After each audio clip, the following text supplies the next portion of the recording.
Thank you, Mr. Chairman. I appreciate your having this hearing today. I think it's extremely important. I appreciate the administration witnesses.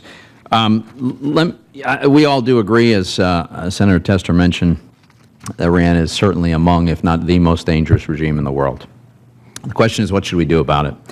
I'm going to suggest three things that I want to hear more about, three things that I recommend, Mr. Chairman. First, I think we do need to pass a sanction bill that should be at least as strong as the Nuclear Weapon-Free Act of 2014, the Kirk-Menendez bill.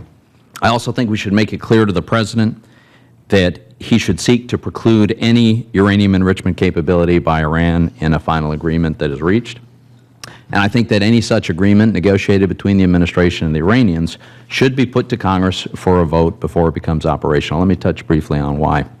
First of all, I think additional sanctions are necessary. The whole purpose of sanctions is to raise the cost of acquiring nuclear weapons to an unacceptably high level for the Iranian regime. The whole point is to make the cost exceed the perceived benefit. It seems to me that sanctions were making some progress in that direction. They certainly were having a huge adverse impact on the Iranian economy. Arguably, the sanctions brought Iran to the negotiating table. But then we recently eased those sanctions, in my view, without commensurate concessions from the Iranians. And now Iran has allowed the second deadline to pass without an agreement. Their nuclear program continues. Their economy has begun to recover. So in my view, prospective, tough, conditional sanctions should be implemented if Iran, for the third time, chooses to obfuscate and delay rather than to reach an agreement, and Iran should know now that that's what's coming. Second, the American people won't be safe from a nuclear Iran if Iran retains the capacity to continue to enrich uranium. If all Iran wanted was the ability to generate electricity, they don't need any enrichment capability for that.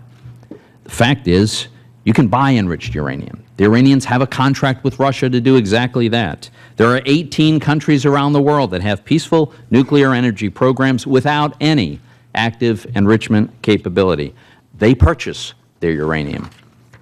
Frankly, the only reason I can think of that Iran would insist on retaining enrichment capability in an agreement is if it wants to retain the ability to eventually produce weapons-grade uranium. And let's remember, any meaningful enrichment capability can quickly be adapted to a weapons-grade capability. So I think American security depends significantly on ending Iranian enrichment capability. Finally, Mr. Chairman, congressional approval of any agreement is going to make the agreement more durable. The Obama administration, if an agreement is reached, it's going to happen with only 18 months left in this administration. Our national security interest in preventing Iran from having nuclear weapons will extend far beyond the remainder of this administration's term. So Congress should vote on the agreement, just as the Senate would ratify any important treaty. And the Iranian people need to know that they are negotiating with the American people and have the broad support of Congress rather than just the President. So I think Congress should act now, pass a strong sanctions bill that would go into effect prospectively and conditionally, make it clear to the President that he should seek to completely eliminate Iran's enrichment capability, and require that any agreement negotiated come before Congress. And let me just close with this, Mr. Chairman. I understand the Obama administration has threatened to veto any bill that would do what I've just described, even calling for prospective and conditional tightening of sanctions.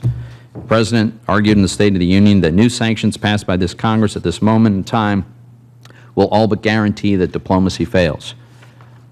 Well, there's a problem with this analysis, in my view, and that is that if the Iranians are serious about a deal, they wouldn't walk away from the negotiations over conditional prospective sanctions that they have the power to avoid and that do not violate the JPOA. In fact, they'd be motivated, not deterred, by conditional sanctions. And I think we have to ask ourselves, if they are serious about reaching an agreement, why aren't they a little bit concerned about driving us away from the negotiating table? But rather than showing good faith and any kind of restraint, instead, Iran has violated the Joint Plan of Action, and they're now rampaging through the Middle East, continuing their indirect control of Lebanon, propping up Assad while he massacres several 100,000 of his own people, exerting ever more power in Syria and Iraq, and last week, through proxies, overthrowing a government that was supportive and cooperative of the United States in Yemen. So, Mr. Chairman, I think This is overdue. I'm very grateful that you're having this hearing. I look forward to the testimony of both panels, and I think Congress needs to act.